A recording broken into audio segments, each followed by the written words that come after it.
Kobyłyn-Bożemy, 3600 habitants. Dans ce village de l'Est de la Pologne, on affiche clairement les couleurs de son favori pour l'élection présidentielle, Jarosław Kaczyński. Lors du premier tour, le candidat du parti ultra-conservateur Droit et Justice a obtenu ici plus de 86% des voix. Vous savez, on est là depuis des générations et on a toujours voté pour les conservateurs. En plus, Kaczyński est très catholique. C'est comme ça qu'il a obtenu un si grand soutien.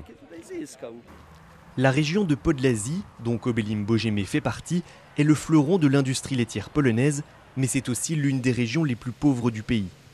Quand Jarosław Kaczyński était Premier ministre, l'Union européenne et la Pologne se sont mises d'accord sur une aide financière de plus de 2 milliards d'euros entre 2007 et 2013 pour développer tout l'est du pays. L'argent qui est investi actuellement dans l'est de la Pologne, c'est quelque chose que les gens d'ici voient bien et pour lequel ils lui sont reconnaissants.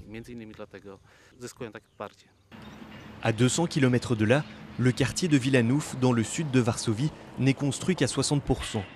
Le premier immeuble est apparu ici il y a seulement 10 ans. Aujourd'hui, cet endroit est l'Eldorado des nouveaux riches de la capitale. Bronisław Komorowski, le candidat libéral, y a obtenu 77% des suffrages au premier tour. Les habitants de ce quartier de Wilanów sont jeunes. Ils travaillent dans des sociétés ou dans des métiers indépendants. Ils sont ouverts à tout ce qui conduit vers l'étranger. Ouverts sur l'étranger et surtout très sceptiques quant à une éventuelle présidence du frère jumeau de Lech Kaczyński, mort dans un accident d'avion à Smolensk. On a déjà eu un président Kaczyński. Maintenant, il faut du changement pour la Pologne. Avec Komorowski, on naviguera sur des eaux plus vastes.